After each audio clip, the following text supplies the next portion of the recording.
Hey there, and welcome to another edition of Comic Book Geezers. I am Pete. And I'm Wild Bill, the Unknown Comedian. How are you? Today is Sunday, July the 30th, I believe, right? 2017. But before we start, I have to make a correction. One of our previous episodes of issue number 1s, I spoke about Warlock, and I said that issue 10, he teamed up with Thanos, but I was wrong. I made a mistake.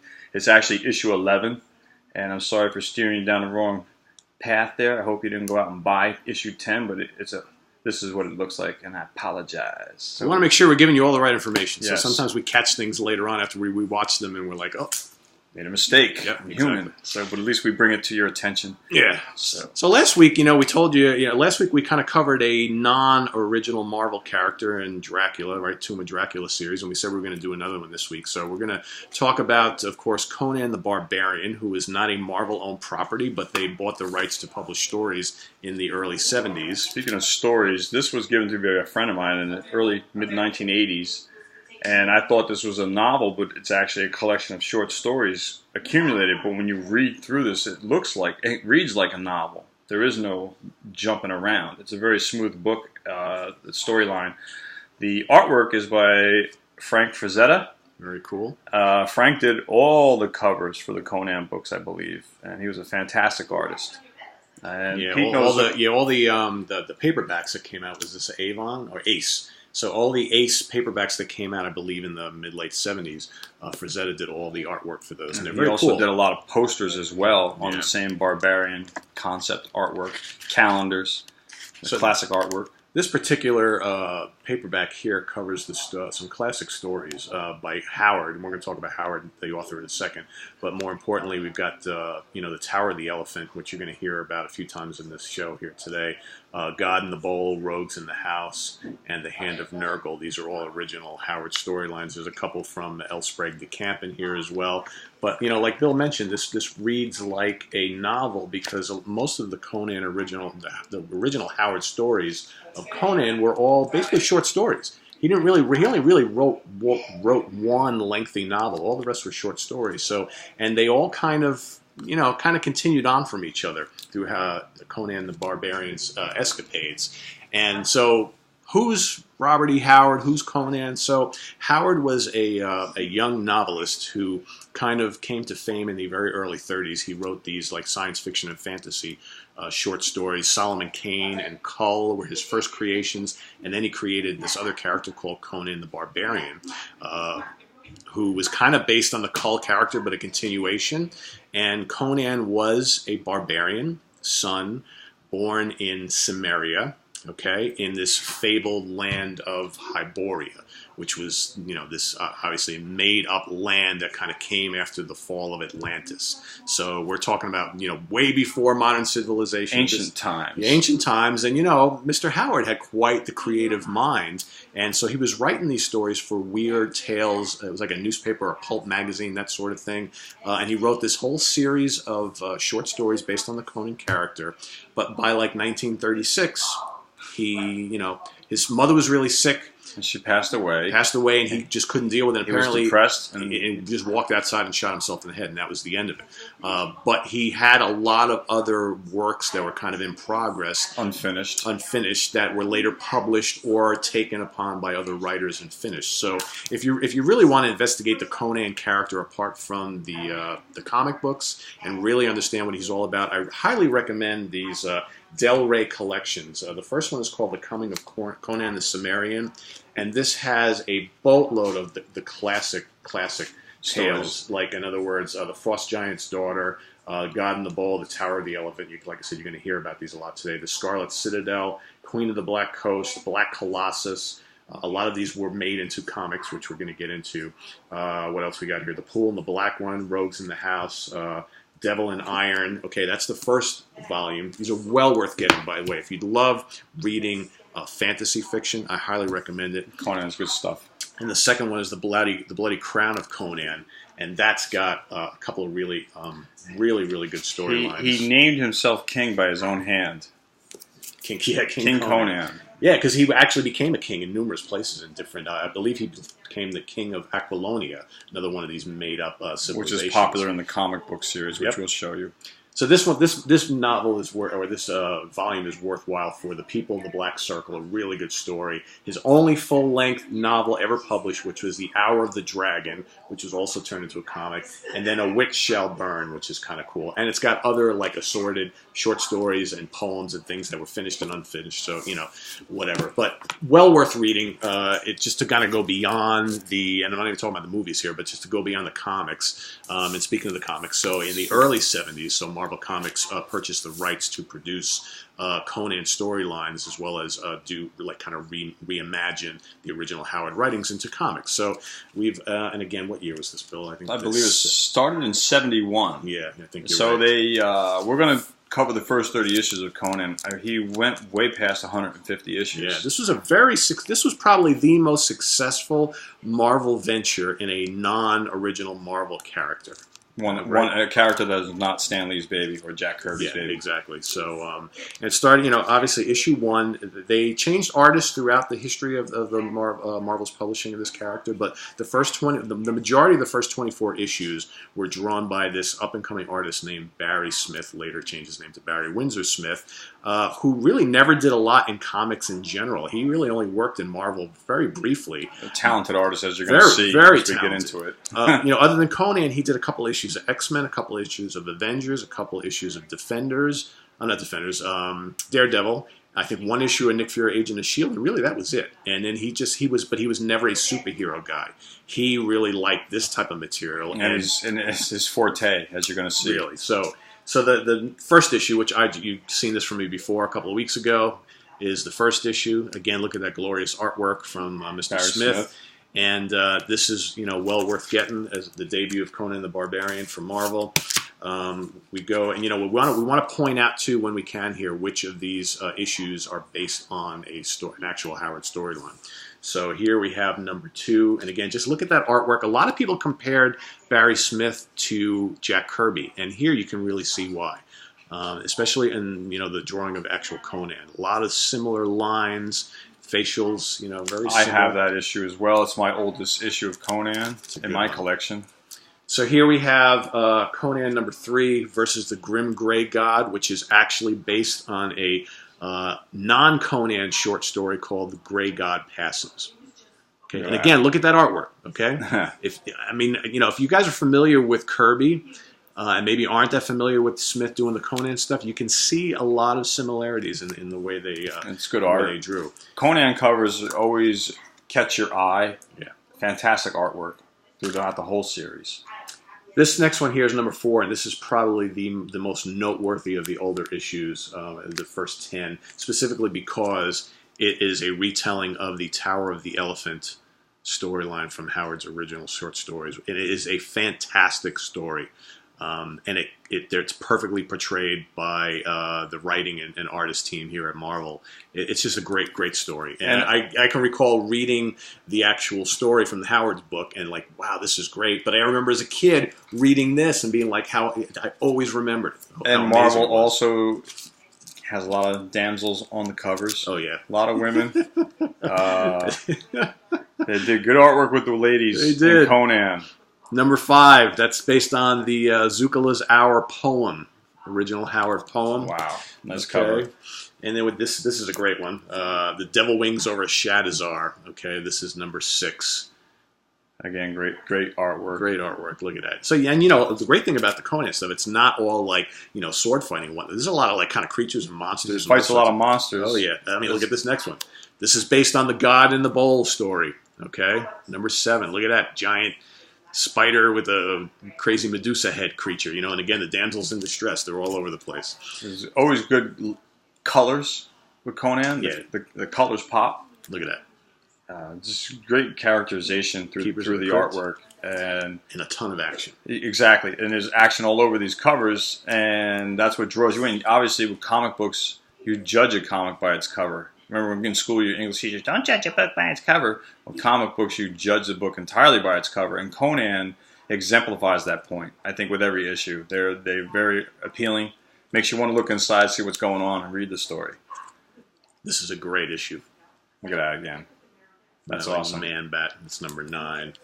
Number 10. So here you have, whenever one of these early 70s issues, when you see it says 25 cents, it means it's basically like a double size. Like a king size issue. Yeah. So this is good. They're fighting the bull god.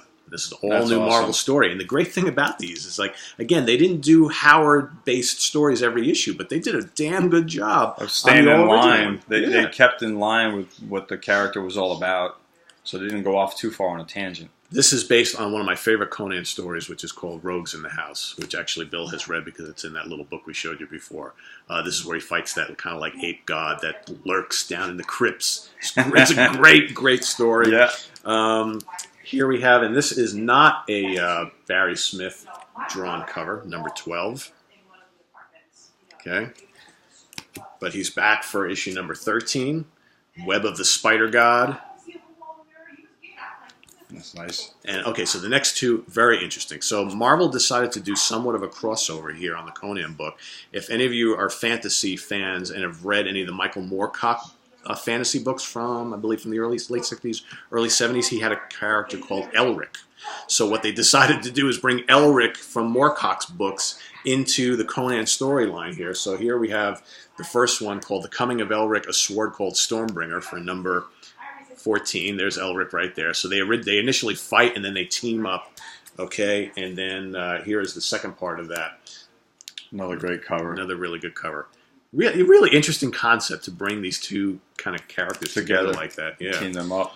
So here we have another classic Howard storyline for number 16, which is based on the Frost Giant's daughter. Great story with these giant guys who he meets out in the snow. He gets kind of duped by this young lady here. Very, very, very cool storyline. Number 17, The Devil of Baal Sagoth. This is also a good one.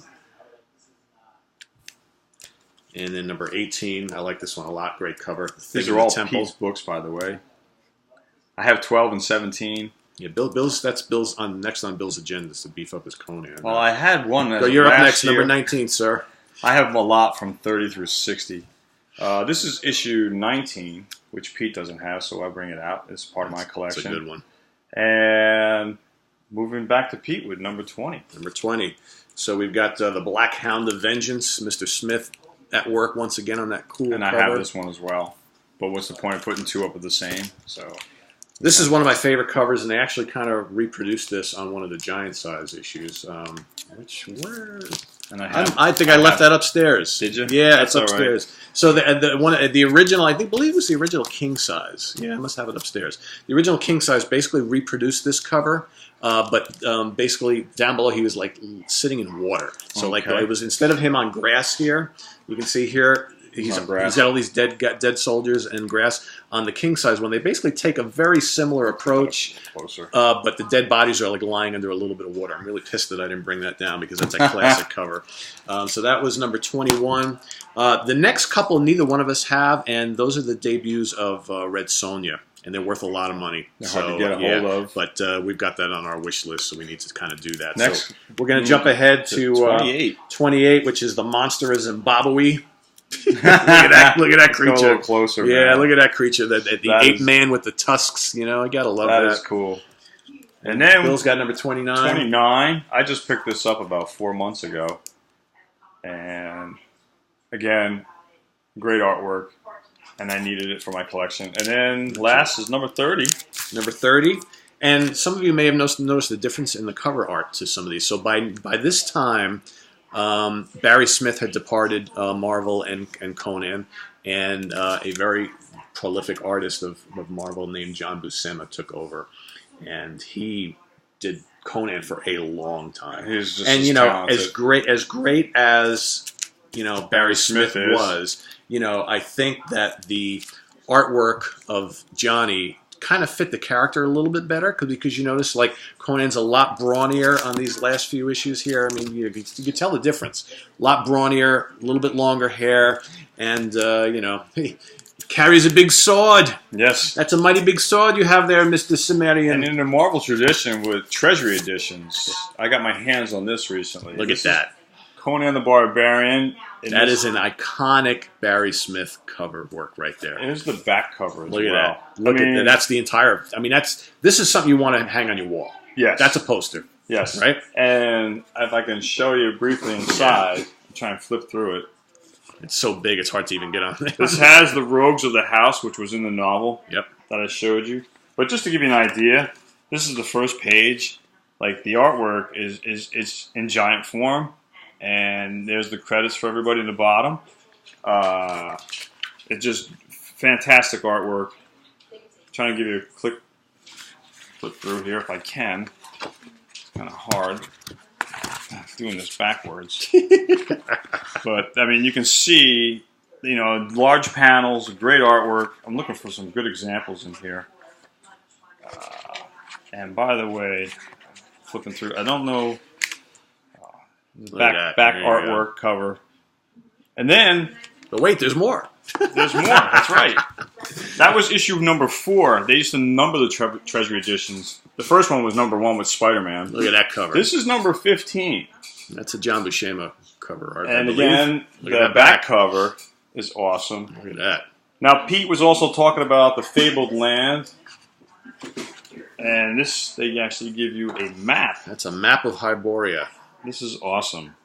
Now, this book is good because it has a popular female character, Red Sonja. And this is Barry Smith artwork. And then there's also Sal Buscema in here. Other stories. Check out the way they draw the monsters, you know. It's just really, really good. And this is like 4 different issues, I should say. Yeah, very cool reprints. They did a nice job. Look at that, look at that. Yeah, that's pretty glorious. That's, you know, and these were $1.50 back in the day.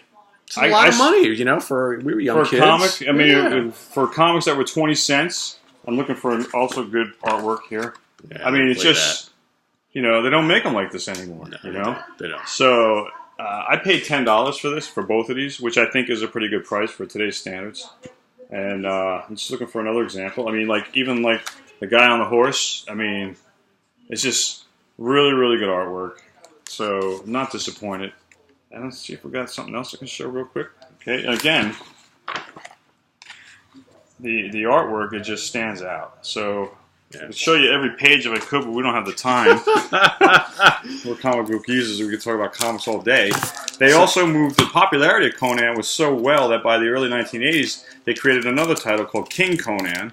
But I only have 3 issues. This is issue 10. But again, the way they draw the monster, you know, he's inside the jaws of this dinosaur. Yep. And they were priced at $1 when comics were probably about 50 cents. So these are like double-sized issues. They're about 48 pages. Not a lot of advertisements in them. What was that, 1980 on those? 1980, I believe. Okay. Look at that cover. This is the 3rd one. This is it. I only have these 3 issues. Sometimes you get lucky at Comic Cons and find these for $1. And so I jumped on them. Worth getting. So Pete has a couple other stuff. Yeah, so throughout the 70s and the early 80s, they did a lot of like giant size and annuals and king size. I got a bunch of them. Like I said, I forgot to bring one down. Like the very, very first one. But here's here's the first giant size. All right. And here's number 2. This is a good cover. Oh yeah, this is great. Haunter of the Pit. Bring him up a little closer so you can see. Again, great artwork. Yep. He's got a few of these. Fury of the Iron Tower. This is number 3. And you notice the artwork's a little different here. Yep, exactly. Not Barry Smith. No, yeah. This is the John Buscema era. Here we go. The Wrath of the Wizard, number 4. Nice. Now, this next one is noteworthy because, to my knowledge, this is the only cover of Conan drawn by Mr. King Kirby himself. Jack Kirby. So you look at that, I mean, it's unmistakable. You can always tell Jack Kirby by the jawline. Yes. His jaws are always squared off, you know, like unmistakable. Yep. But he's a classic artist for comic books. And then number 4, which is the Mark of the Minotaur. All right. Another cool one. Again, damsel in distress. Conan with his array of weapons, and sometimes his best weapon were his 2 hands. You could use anything as a weapon. The 70s was so full of Conan stories with Marvel. So not only did they do the Conan the Barbarian color series, but simultaneously they also did this black and white magazine series called Savage Sword of Conan. You've heard us talk a lot about in recent weeks about these black and white magazines that Marvel had. So neither one of us have any of the individual issues, but I went out and bought these really cool Dark Horse collections of a lot of the early, I believe the first 30 Savage Sword of Conan issues from Marvel. This is volume 1. Look at that great cover art. Look at the phone book. Yeah, I mean, and I haven't read these yet. I've had these for a few months. That keep you busy for a couple months. I thought the covers for those magazines were fantastic. And they were in color. Yeah. Black and white on the inside artwork. Yep. But great storylines. A lot of Conan fans were buying those magazines. Look at that. Look at that. Wouldn't you just love to own that, the actual magazine, and see the cover art of that? I mean, the colors are really great. That's just beautiful. So I've got the volume 1, and again, I don't, like I said, I think, so this is issues 1 through 10 in this one. Of so the I have magazines. Yeah, so I have the first 20, and this is volume 2. They got all sorts of other volumes. They're very affordable. Look at that. Bring that up close. Just the way they do that artwork. What do you got This in is the back phenomenal. There? On the back, got the bloody axe. Yep. Just buried it into somebody's. Look at that. So, you might ask, why do a black and white comic when you got a color one going? Well, because they could push the boundaries a little bit in the black and white. And it was easier to produce, cheaper to make. Didn't have to pay for ink and colorization. Faster to produce and get off the presses. I think, what were they, $1? I'm trying to remember what those issues. Either $1 or $1.50, something around like that. So, but again, allowed to push the boundaries a little bit more blood. A little bit of sex, a little bit more explicit adult material. Yeah, but kids were still buy. I have a whole bunch of. They'd sell them. It wasn't like you had to be 18 to get them, Yeah. But they were definitely written for an adult audience. Yeah. So that pretty much wraps it up. That wraps it up. We got favorite covers. Favorite covers is coming up, so I'll kick it off with keeping in line with the theory of the theme of Conan. Yeah. I like this issue 56. That's a beauty.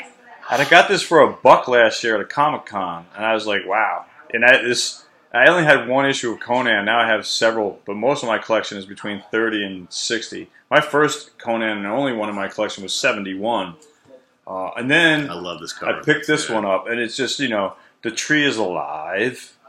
And again, the woman in the damsel in distress. Look, she's in his teeth, The tree has teeth, and Conan's all snagged up in the vines of the tree. And look at all the skeletons all like within the tree. Yeah, down by my fingers here, the rib cages and all. A great cover. Yep.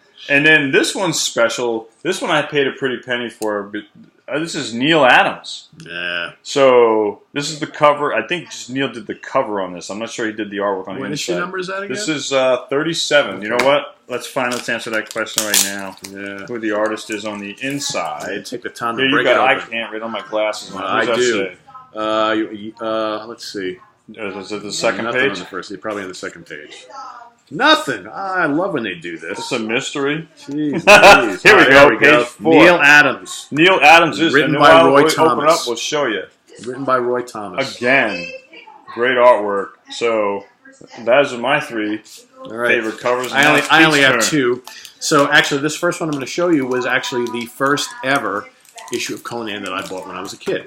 And it's issue number 32, and I love this cover. I mean, look at that. That's great. I don't even know what you call it. Harpy... Sea hag is what I'm going to call her. Right, exactly. She basically lures him in, like in the... What was that Greek mythology of the sirens on the island? The sirens, yes. She lures him in, and then she basically tries to kill him when she's on the water. Like she's a monster in disguise, disguised as this raving beauty. And this one here I actually picked up about a year or so ago. I like this cover, Great cover, number 36. Look at that rock man.